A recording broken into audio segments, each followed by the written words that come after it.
Hello, everyone, and welcome to a very special episode. Well, it's always a special episode, but this one specifically is a special episode because we have my friend here, Rexlengyel. It's great to be here. It's great to be here. I mean, I've always been waiting for this day since you started the podcast. dude, it's always a little hard to get the jitters out beforehand, but Yeah. then I just kind of get into the vibe. But Rex came out here. We don't have a lot of time to do today's episode, so it's gonna be a short one. But you've been asking to be on it for maybe I'm a fan of the pod. Dude. Thank I'm you. a fan of the. I think it's been ever since it started, really, and I guess I didn't want to do guests because You've been raw dogging the pod by yourself. That's impressive. Dude, it's solo. Dude, it's really, really, really hard. I didn't realize how hard it was until I You started. make it look easy. You make it look pretty easy. Thanks. It's just a lot of yapping for 30 minutes. Do you have to search for topics for every episode? I do. Yeah. I search for the topics, and usually I have my laptop next to me, so the bullet points are there if I forget. Yeah. And then I just go back to the topic. But I mean, you do a lot of not yapping, but you do a lot of just kind of solo work yourself. I mean, yeah. The thing with stand up, it's with a solo podcast, I think because I have a friend who had a solo pod for a bit, and he just he stopped doing it. It was just too hard. It is hard. It is hard. Because it's stand up, you could say things on your own, and I think podcasting, it has to seem natural and off the top. No, yeah. I think that's a big part of the appeal. So it's just it's impressive that you're doing it solo. No, yeah, for sure. I mean, when it's things like this, you feel excited to do it because you're talking to someone else. But there are some weeks where to get what am I gonna talk about? To get the motivation what to happened just this week? Sit there for an hour or 30 minutes and just talk, it's pretty hard. And you have to be kind of upbeat because if I look bored, then why would anyone? Yeah, it's not gonna be entertaining. Yeah, exactly. How do you? I think it's so interesting. I mean, I saw you. What was the club you did in the city that I went to? Broadway Comedy Club. Yeah, well, I saw Rex over there, and he was killing it. It was so funny. It was hilarious, and Thank you. How long have you been doing stand up? It's been a year and a half now. Only a year and a half? It's been a year and a half. It might be a little more than a year and a half, but a year and a half. And is that something you always wanted to do? And it was. I gotta be honest with stand up. It's always something that I really liked and been curious about. And I've always wrote, but I don't know. This is gonna sound really dumb, but growing up, I always was pretty sure I was funny. But I was worried that if I did stand up and I sucked at it, I just wouldn't be able to think I was funny anymore. You know what I mean? So there's a personal risk for my sense of self as a kid, but also it's just I was really scared to bomb. I was really afraid of bombing. Did you bomb your first time? No. My first time going, because I'd written a little bit of material and it was not that good at all, but I'd written a little bit of material. My first time going up was at Purchase, was at our school, the club. Yeah, the stand up club. And everyone before me, I'm not gonna people were actually telling good jokes, but there were some people doing it that I could tell they didn't write anything. So I was I at least have some written stuff. So I went up, I had a really great time, and I just kept doing it every week. Damn. No, yeah, that's good, dude. The worst stand up comic I ever saw was freshman year. There was Culture Shock, which if you don't go to Purchase College, it's just this thing where all these bands show up that no one really has heard about. They got a comic for Culture Shock? There was it was the comedy club, people from the school, and they were just outside of the Culture Shock sign up. Oh, and okay. I was there signing up for Culture Shock, and this dude was just going at it, saying jokes, and everyone was watching him and no one laughed. And it was just so sad. I don't even remember what he was joking about. Dude, wait, was it a skinny white guy with a beard? I think it was a chubby white guy. Not to dog on this guy. I don't know who it is. He might have stopped because it wasn't working out for him. Stand-up is one of those things that you see, the definition of insanity? It's trying the same thing over and over again. I see dudes try the same bits over and over again that never work, and they just keep blaming the crowd. Oh, that sucks. At open mics, I love most of the people I've met at open mics. But I see some people there that genuinely make me afraid for my future. I'm just am I gonna be doing am I gonna be I don't know. It's just when you if you've done an open mic before, I'm gonna try and get you to one. But there's people who show up every week, do the same bits, and they suck every time. It's just it's some Gen X guy making the same edgy joke about trans people or something, and no one ever likes it. You know what I mean? Because it's it's for one, it's like offensive, but for two, it's just like Not funny. it's cruel, and it's like there's no punchline, and then it's just like, oh, you guys are sensitive. We can't say no. It's like no, you're not good at this.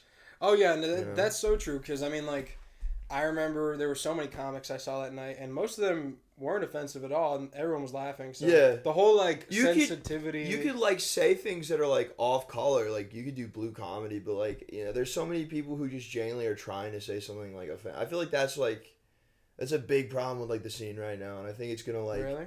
yeah, it's that there's like a big like a lot of comics fancy themselves as like free speech warriors, which hey, I'm like a big like.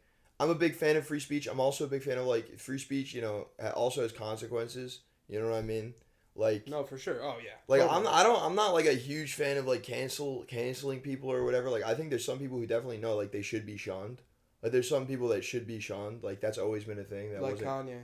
like Kanye. It's like dude. Like but like at the same time like that guy like they didn't take it. Like they took away his like social media, but he's still out there just like shouting into the void. You know what I mean? Like. Yeah. There is like a conversation about freedom of speech, but it's like with comics, they think it's like I'm gonna push the envelope. I'm gonna say like things that people are afraid to say.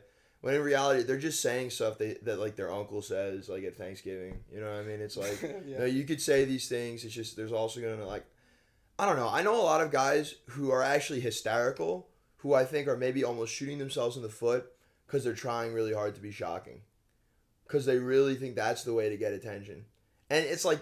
You're gonna get a lot because I think with open mics, I'm sorry I'm yapping so much about this, but like No, dude, it's a podcast. open mics, it's like people who hear comedy like every day, and when you hear comedy every day, like a really good joke that's tame might not make you laugh, like clean material might not make you laugh. It's almost like a sense of humor almost becomes like porn, like it needs to be more intense to like get something out of like someone who's around it all the time. You know what I mean? Like someone who's like obsessed with gooning is gonna need to watch something crazier to really enjoy it. And it's the same with comedy. And I know some really funny guys who just also rely too much on like shock humor, and that's something I run into. Like I'll like be struggling to think of material, but like like kind of like gross or like not even I'm not even gonna say edgy, just like kind of gross out of pocket stuff. Like that's like easy. You know what I mean? But it's like.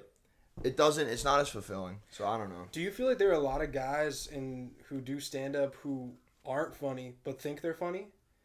Like, do you think yes. Maybe like they make, because I think there are people who are genuinely funny and everyone can tell they're funny, right? But there are some people who want to be funny.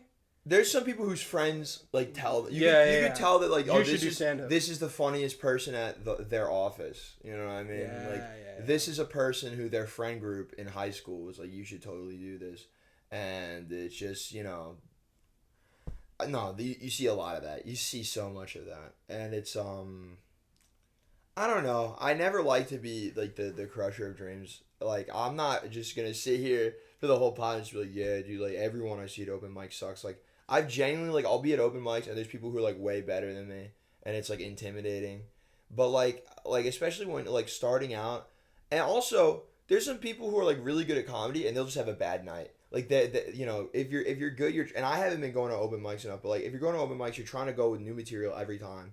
And there's some guys and some girls, all kinds of people who come to open mics and they kill every week, and then they just have one bad night, and that's fine. You know what I mean?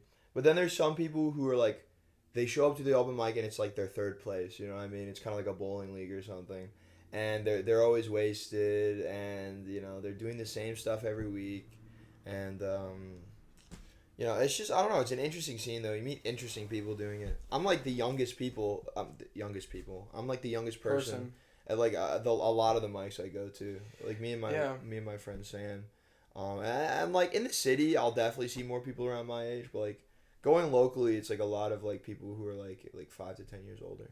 Yeah, I feel like a lot of people that I've seen start stand up kind of like later in life.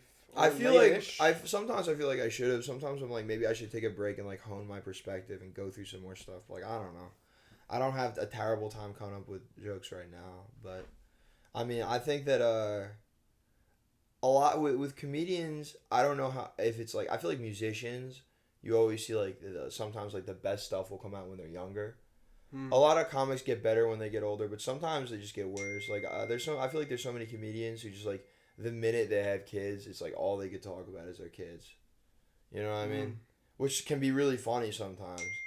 But hold on. Give me a second. I'll cut this later. We could low-key talk about something else. I don't want to talk about stand-up the whole time. Okay, well, okay. Let's switch the topics for a second. Sorry about the freaking dime notification thing. You know, a couple weeks ago we were having a discussion about superhero movies. Oh boy. No, hold on. Okay. Well, it won't get heated, but I'm not gonna get heated. This isn't something I'm passionate about anymore. No. I forget exactly what the conversation was, but you were saying it's like superhero fatigue is real, and I definitely understand where you're coming from. You don't think most people would like to see less superhero movies come out? No, I agree. I think people would like that. Yes, I think that's true. Fatigue. I guess it's like I like superhero movies, you know what I mean? But it's like I never leave there's very few superhero movies where I leave the theater and I feel changed. No, like, I completely agree. A good movie, like a really good movie, you feel like different after, and you're thinking about it. I like Marvel movies. I stopped thinking about that probably like if I see a Marvel movie at like 6:00, I get out of the theater at like 8:30. I'm done thinking about it by 10:30. Whoa. You know what I mean? That's interesting. But I like the movies a lot. I like Spider-Man is like one of my favorite fictional characters. Like I used to be like so obsessed with the comic books, and I still love the comic books. I just don't like read them anymore. But like I'm a big Marvel fan. I like DC too. You know what I mean? Like I'm not as much. I really like the Dark Knight and like which is crazy. I've never seen those movies. I'm way more into like DC like animated shows. Honestly, in general, honestly, I feel like animation is like so good at capturing superhero stuff.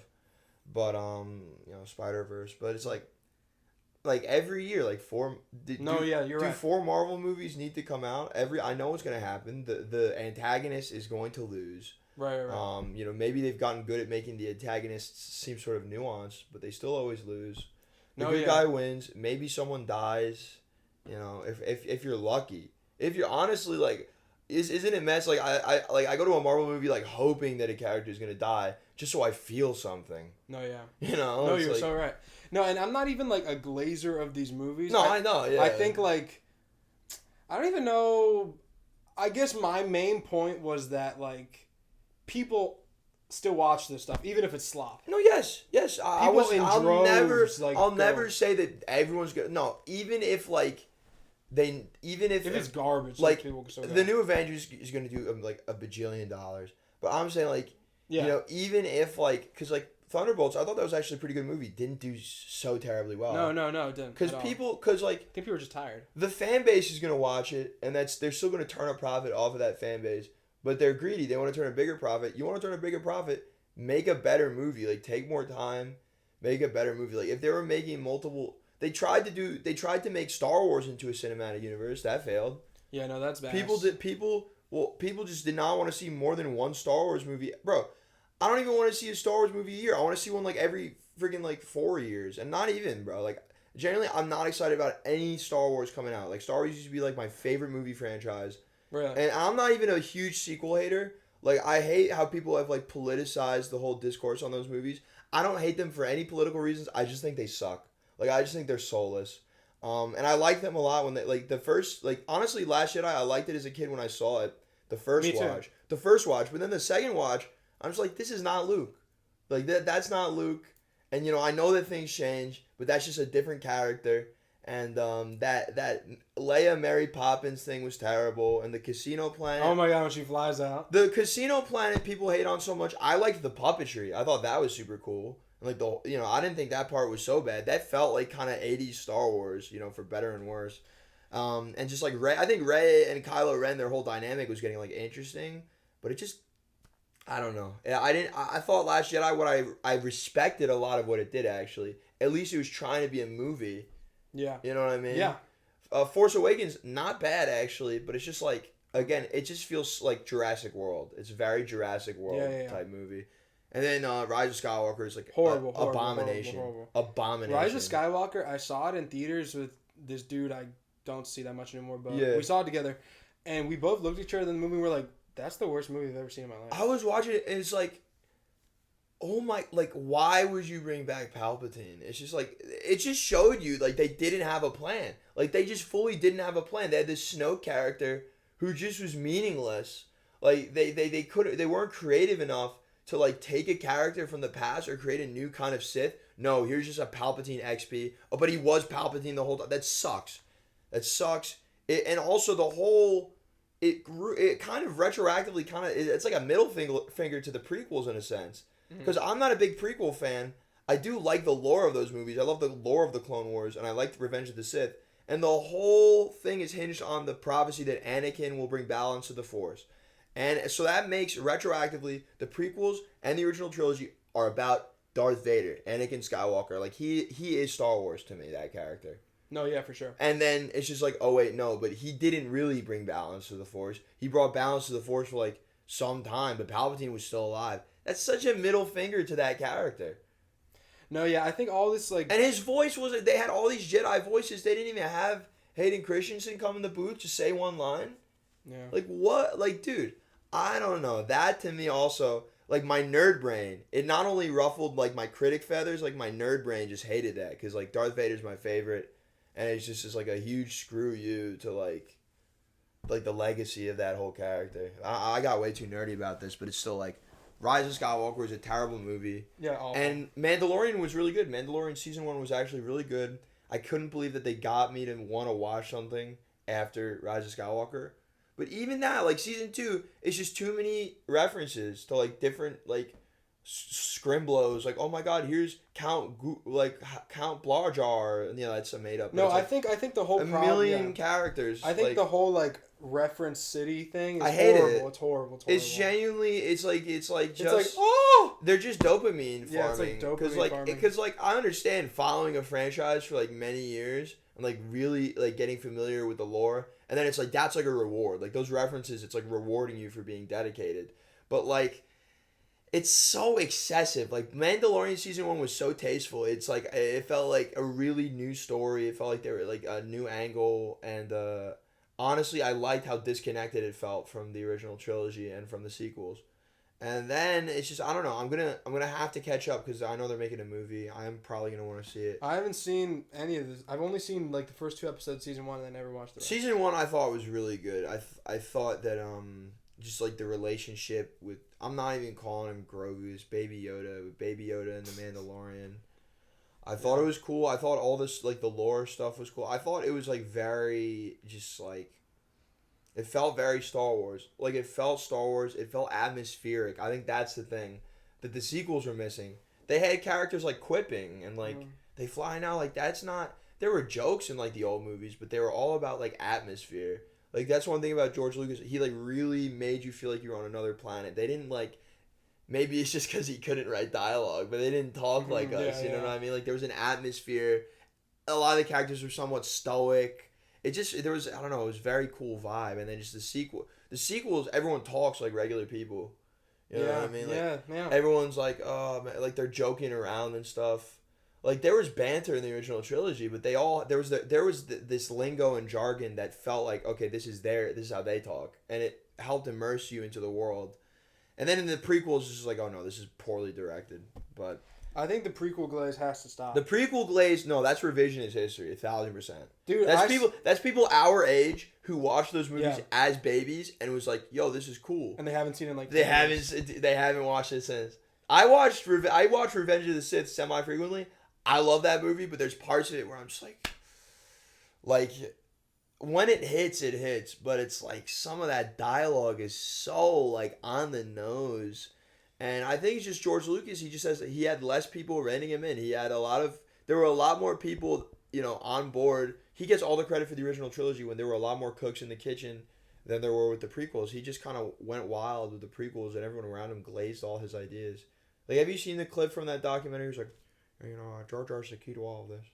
Like, no, I haven't seen that at all. He's like, we've never had a character this funny before. Like, no way. I feel like George Lucas's mind was so on the toys with the prequels. You think so? Dude, like, because the contract he got originally with the like he really wanted the original trilogy made and no one had any faith in it. He took a thing where he would take a lot less pay for the movie. I'm like butchering this story, but he'd take a lot less pay for the box office, but he would get a big chunk of like merchandise sales.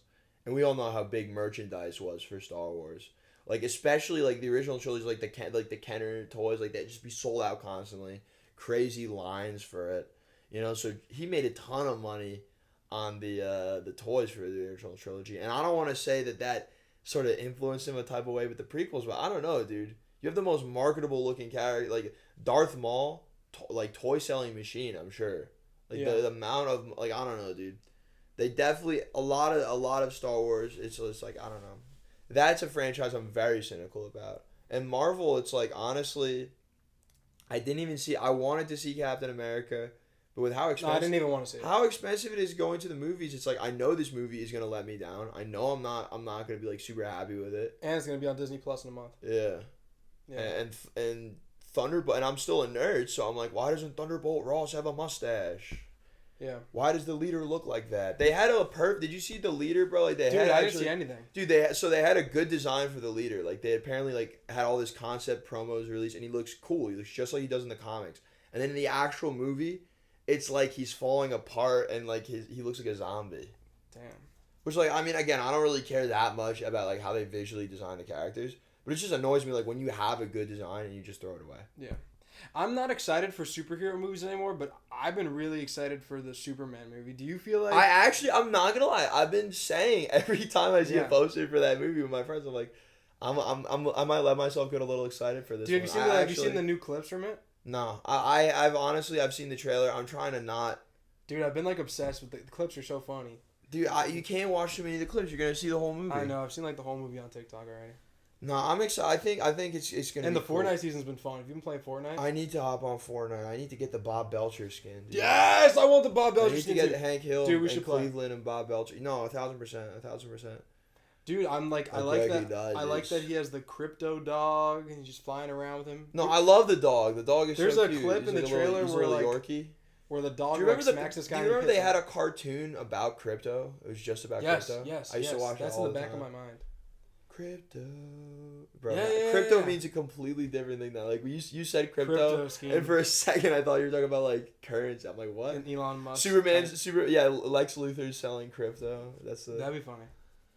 That's probably what happens in the movie. Like he gets some like blood and like makes every shot of Lex Luthor in that movie. He looks like his head's gonna. He looks like Dan Henschel. He looks. Who's Dan Henschel? The guy. He's like in his car. He does all the videos of, like the characters.